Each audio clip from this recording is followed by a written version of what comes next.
ભારત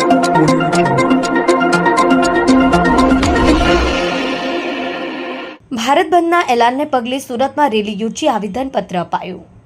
સુરત શહેરના SC, ST, OBC સમાજના વિવિધ સંગઠનો દ્વારા ભારત બંધને આપ્યું સમર્થન। ડોક્ટર બાબા સાહેબની પ્રતિમાને પુષ્પાંજલિ કરી રેલીનું પ્રસ્થાન કરાયું।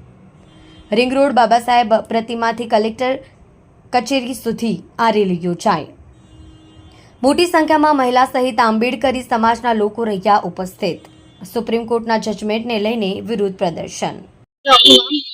એડવોકેટ પરીક્ષિતભાઈ રાઠોડ, હું બહુજન સમાજ પાર્ટીનો પૂર્વ પ્રદેશ મહાસચિવ છું અને આજે અમારા એસસી એસટી સમાજના અલગ અલગ જાતિ સંગઠનો દ્વારા અમે સંયુક્ત રીતે માનનીય મહામહિમ રાષ્ટ્રપતિને ઉદ્દેશીને માનનીય કલેક્ટર શ્રી દ્વારા આવેદનપત્ર જઈ રહ્યા છીએ।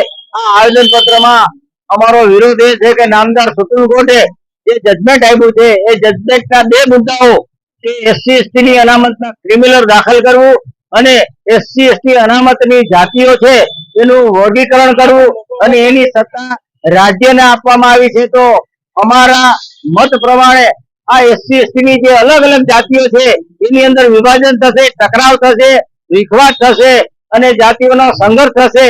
ત્યારે આ સરકાર એમ કહેતી હોય કે અમે સર્વનો સાથ, સર્વનો વિકાસ, તો અહીંયા સર્વનો વિકાસ નથી, વિનાશ તરફ આ જજમેન્ટ લઈ રહ્યું છે। શા માટે ભારત સરકાર ભારતના બંધારણની અનુસૂચિ 9 માં આ અનામતની નીતિને દાખલ નથી કરતી?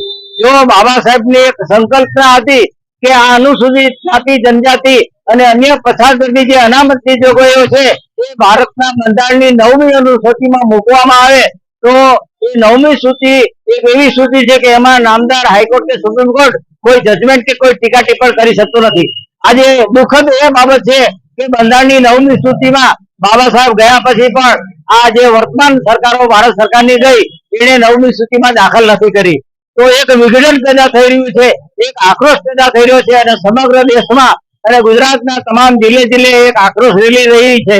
આ રેલીના ભાગરૂપે અમે અમારા એસસી એસટી ઓબીસી ના સંગઠનો જુદા જુદા બેનર સાથે જુદા જુદા આવેદનપત્ર લઈ અને નામદાર કલેક્ટર શ્રીને આવેદનપત્ર આપશું, જે આવેદનપત્ર માનનીય રાષ્ટ્રપતિને ઉદ્દેશીને છે। જય ભીમ।